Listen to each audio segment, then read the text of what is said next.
Hello dear student, मैं विजेंद्र जाखड़ गुड्डा public school की ऑनलाइन क्लास में आपका हार्दिक अभिनंदन करता हूं। आज अपन पढ़ेंगे अर्थशास्त्र में से।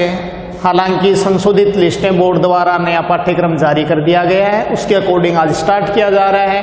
उपभोक्ता एवं विधिक जागरूकता से स्टार्ट करते हैं, इकोनॉमिक्स से हम स्टार्ट करते हैं। इसमें हम पढ़ेंगे उपभोक्ता क्या है, उपभोक्ता किसे कहते हैं, उपभोक्ता का शोषण कैसे होता है, उपभोक्ता के शोषण के प्रकार कौन कौन से हैं, उपभोक्ता के लिए कौन कौन से अधिकार दिए गए हैं और उपभोक्ता न्यायालयों के बारे में हम यहाँ पढ़ेंगे।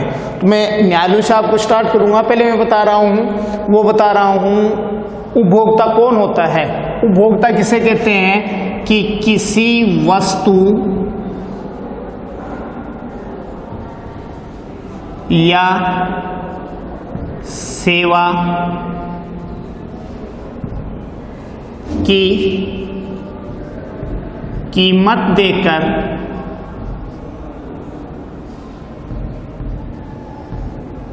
अंतिम उपभोग करने वाला व्यक्ति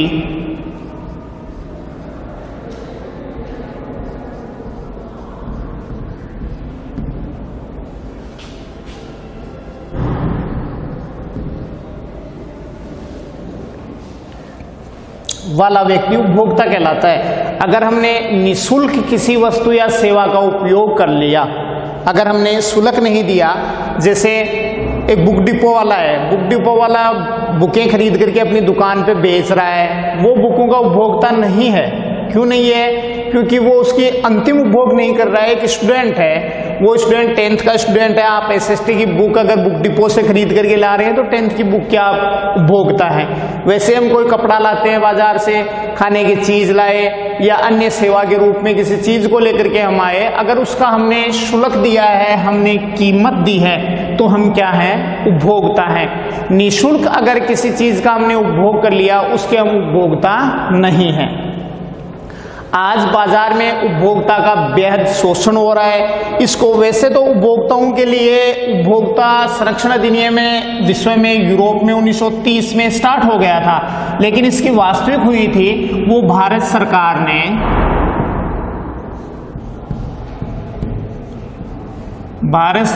ने उपभोक्ता संरक्षण अधिनियम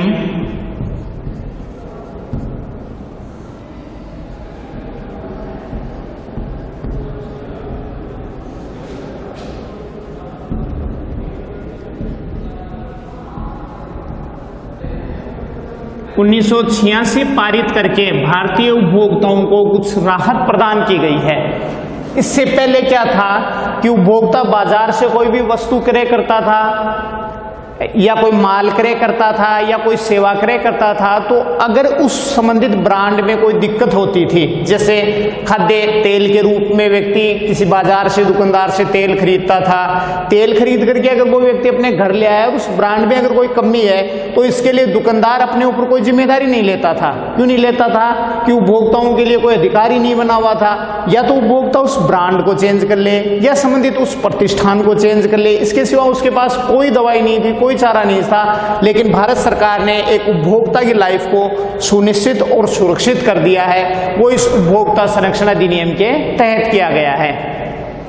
अब इसमें कोई वस्तु भी हो सकती है और सेवा भी हो सकती है। जैसे हम परिवहन की सेवा लेते हैं, एक स्थान से जिस व्यक्ति को जयपुर से दिल्ली जाना है, वो बस में जाएगा, बस का मान लीजिए वहाँ का किराया 500 रुपये है, पर सवारी 500 रुपये वहाँ पर किराया ले रहे हैं, तो 500 रुपये की वो हमें सेवा प्रदान करेंगे जयपुर से दिल्ली तक की। और हम उतरेंगे तो उसकी सीट को रोकेंगे, सीट लेके उतार करके ले जाएंगे। ऐसा नहीं, उसने सेवा का वचन दिया है कि दिल्ली टू जयपुर की जो सेवा है वो 500 रुपये में उपलब्ध हो जाएगी। तो सेवा भी हो सकती है। ऐसे जैसे दूरभाष कंपनियां हैं, टेलीकॉम में जो कंपनियां आती हैं वो हमें सेवाएं, नेट की सेवा देती हैं, बातचीत करने की सेवा देती हैं और विशेष प्रकार के देते हैं। अगर वो हमने कीमत दे करके उसका उपभोग कर रहे हैं तो हम उपभोक्ता कहलाते हैं। आज बाजार में उपभोक्ता का बेहद तरीके से शोषण हो रहा है। उस शोषण के बहुत सारे कारण हैं। आज कारणों में अगर उपभोक्ता को देखें तो बाजार में प्रतिस्पर्धा हो रही है। इस प्रतियोगिता में बाजार में अथाह वस्तुएं होती है, बहुत ज्यादा वस्तुओं का भंडार है। क्यों है? क्योंकि आज विश्व में वैश्वीकरण हो चुका है। आज विश्व में क्या हो चुका है, वैश्वीकरण हो चुका है। वैश्वीकरण का अर्थ क्या होता है कि अपने देश की अर्थव्यवस्था को विकसित राष्ट्रों की अर्थव्यवस्था के समकक्ष करके कि अपने देश का विकास करना है और दूसरे देशों की अर्थव्यवस्था के समकक्ष अपने देश की अर्थव्यवस्था को करना है। ऐसे समायोजित व्यवस्थित जो कार्यक्रम होते हैं वो अपने देश में लागू करना वैश्वीकरण कहलाता है। जैसे उद्योग है, आज विश्व के विकसित राष्ट्र हैं, यूरोपियन राष्ट्र हैं, उन राष्ट्रों में अमेरिकन राष्ट्र हैं, उन राष्ट्रों में कैसे उत्पादन होता है, कैसे अच्छी क्वालिटी का उत्पादन कम लागत में तैयार किया जा रहा है, तो उस प्रकार की पद्धति अगर हमारे देश में लगा दी जाएगी तो उद्योग क्षेत्र के अंदर वैश्वीकरण हो जाएगा।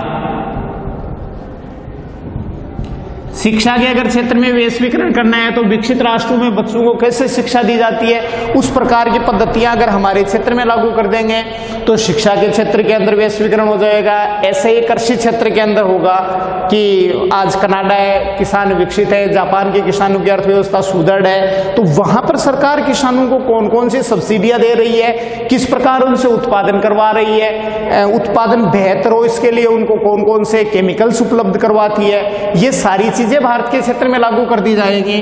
तो किस क्षेत्र में वैश्वीकरण हो जाएगा, कृषि क्षेत्र में वैश्वीकरण हो जाएगा। तो इस वैश्वीकरण के कारण बाजार में अथाह वस्तुएं हैं, उन वस्तुओं के कारण उपभोक्ता सही वस्तु का चयन नहीं कर पाता है, उनका शोषण होता है, माप तोल में बदमाशियां करते हैं, अधिक कीमत लेकर के करते हैं। कुछ ऐसी बड़ी कंपनियां, पूंजीपति और उद्योगपति हैं, उन पर उनका सरकार पर दबाव रहता है, इसलिए बाजार में उनका एक छत्र राज होता है, इसलिए वो अपनी मनमर्जी से उपभोक्ता का शोषण करते हैं। उपभोक्ता की उदासीनता के कारण भी उपभोक्ता का शोषण हो रहा है। इनसे बचने के लिए सरकार ने कौन कौन से प्रावधान किए हैं और आज हमारे पास कौन कौन सी चीजें, इसके लिए सरकार विधिक जागरूकता, सरकार उपभोक्ताओं को शिक्षित करने का प्रयास कर रही है। इसके लिए सरकार विज्ञापन जारी करती है। आपने टीवी या अखबारों में बहुत जगह देखा होगा, जागो ग्राहक जागो की जो भी सामग्री बिकी जा रही है, जो विज्ञापन दिए जा रहे हैं, उन पर आप पूर्ण विश्वास नहीं करें। बताई गई जानकारी है, उसकी क्वालिटी और क्वांटिटी है, उसमें एक उपभोक्ता को ठगा जा रहा है। तो इन सबसे बचने के लिए सरकार ने उपभोक्ता संरक्षण अधिनियम जारी किया है।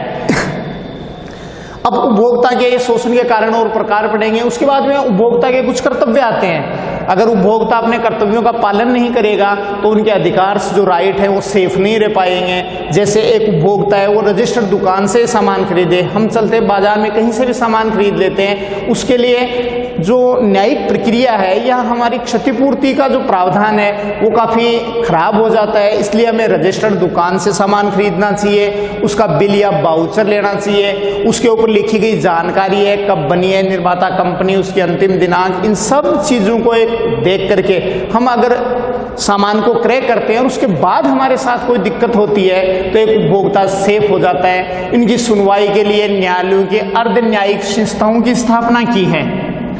इस पाठ को हम आगे स्टार्ट कर रहे हैं, मैं एक बार बता रहा हूं आपको। अर्ध न्यायिक संस्था, ये अर्ध न्यायिक संस्था जो स्थापित की गई है ये त्रिस्तरीय है। इतनी स्तरीय है, ये त्रिस्तरीय है। 3 स्तरों पर यह व्यवस्था की गई है। पहली व्यवस्था की गई है वो की गई है, नंबर 1 है, वो है जिला मंच या जिला फोरम।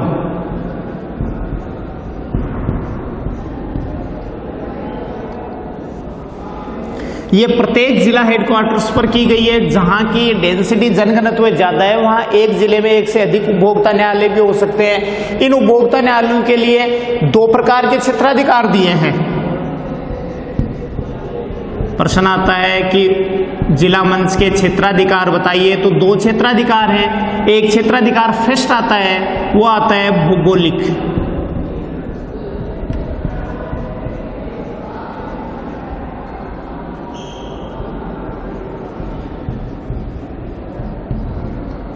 भौगोलिक क्षेत्राधिकार में कि एक जिले के जिला मंच होता है या जिला फोरम होता है, उसमें कौन शिकायत दर्ज करा सकता है, इसके ऊपर प्रश्न आता है। तो वह उस जिले का नागरिक अगर उसी जिले में है, जैसे अपन जिला झुंझुनू से रहने वाले हैं, सीकर से रहने वाले हैं, तो उस जिले के अगर हम निवासी हैं तो उनकी शिकायत हम उस जिला मंच में करा सकते हैं। या फिर हमने वस्तु या सेवा क्रय की है, उसका कोई प्रतिष्ठान अपने जिले में स्थित है, उसका प्रतिष्ठान अगर अपने जिले में, जैसे हमने दिल्ली से वस्तु खरीदी और अपने जिले के अंदर उस वस्तु से संबंधित कोई प्रतिष्ठान नहीं है, तो हमारा न्यायिक क्षेत्र दिल्ली होगा, उसका प्रतिष्ठित होना चाहिए। या फिर वो वस्तु निर्माता कंपनी का मालिक है, वो अपने गृह जिले से बिलोंग करता हो, तब हम हमारे जिले में कर सकते हैं। या फिर उस कंपनी का कोई पदाधिकारी लाभ के उद्देश्य से हमारे जिले में ठहराव किया हो, डेमोन्स्ट्रेशन लगाया हो, वो प्रचार के लिए आया हो, उनके लिए ऐड देने के लिए आया हो, तो हमारा भौगोलिक क्षेत्र संबंधित जिला होगा।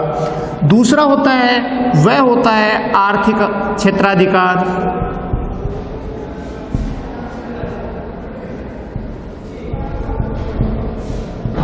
आर्थिक क्षेत्राधिकार में क्या दिया गया है कि एक उपभोक्ता को 1 रुपये से लेकर के, कितने से, 1 रुपये से लेकर के व्यक्ति को 20 लाख रुपए तक का है, अगर क्षतिपूर्ति की राशि है, या फिर उस व्यक्ति, उसकी वस्तु या सेवा की कीमत 20 लाख रुपए तक है, तो वह अपनी पहली शिकायत जिला मंच में करवा सकता है। ये प्रारूप है। अब शिकायत कैसे होगी वो हम अगले एपिसोड में आगे देखेंगे, शिकायत कैसे की जाएगी। नंबर 2 पर आता है, वह आता है राज्य आयोग। प्रत्येक राज्य की राजधानी में एक जिला राज्य आयोग की स्थापना की गई है। उपभोक्ताओं के इसके भी जो क्षेत्राधिकार दिए गए हैं वो 2 क्षेत्राधिकार दिए गए हैं। 2 क्षेत्राधिकारों में इसमें एक दिया गया है, वो ए दिया है आर्थिक क्षेत्राधिकार। सॉरी, पहले अपीलीय क्षेत्राधिकार बता देता हूं। इसमें 2 प्रकार के क्षेत्राधिकार दिए गए हैं। एक दिया गया अपीलीय क्षेत्राधिकार।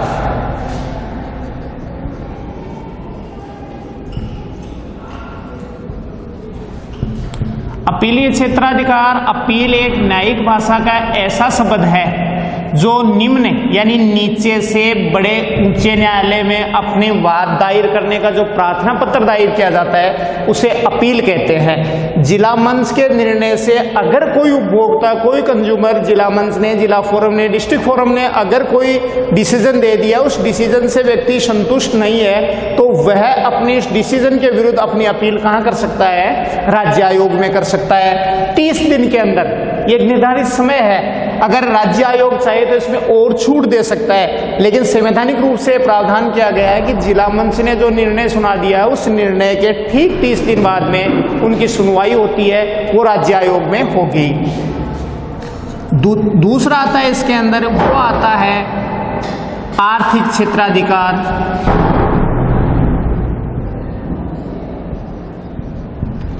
आर्थिक क्षेत्राधिकार देखो, जिला मंच का आपने पढ़ा था कि किसी भी कंज्यूमर की राशि है, उसकी सीमा होती है। उस कंज्यूमर की राशि के आधार पर अगर व्यक्ति की क्षतिपूर्ति की राशि या फिर व्यक्ति के सेवा की राशि होती है, वो 20 लाख से लेकर के 1 करोड़ रुपए तक की है,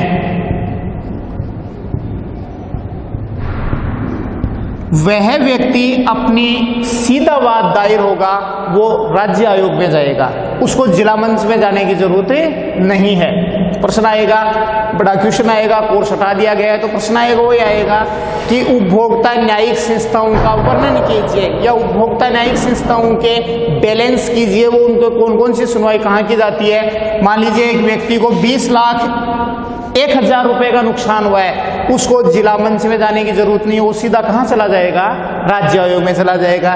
ये इसका आर्थिक क्षेत्राधिकार है। नंबर 3 पर न्यायालय आता है, वह आता है राष्ट्रीय आयोग। उपभोक्ता संरक्षण अधिनियम के तहत यह प्रावधान किया गया है कि देश का राष्ट्रीय आयोग होगा वो दिल्ली में होगा, इससे कहीं चेंज नहीं किया जाएगा। इसका आता है क्षेत्राधिकार।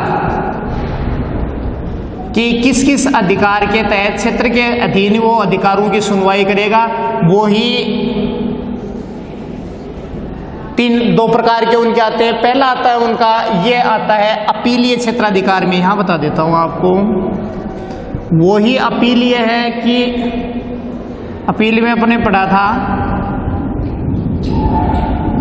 कि अपील शब्द आपको बताया गया था कि न्यायिक भाषा का एक ऐसा शब्द है कि नीचे से ऊपर के न्यायालय में अपने वाद की सुनवाई करने के लिए जो प्रार्थना पत्र दायर किया जाता है उन्हें अपील कहा जाता है। उन्हें अपील कहा जाता है। उस अपील के तहत यह कार्य किया जाएगा कि राज्य आयोग ने अगर किसी व्यक्ति को निर्णय सुना दिया है और उस निर्णय से व्यक्ति असंतुष्ट है तो वह 30 दिन के अंदर अपील कर सकता है। वो राज्य आयोग के विरुद्ध कहाँ कर देगा, राष्ट्रीय आयोग के अंदर उसकी अपील कर दी जाएगी। अगर राष्ट्रीय आयोग ये उचित समझे तो इस अवधि से अधिक समय का भी प्रावधान किया जा सकता है। नंबर 2 पर आता है इसका, वो आता है आर्थिक क्षेत्राधिकार।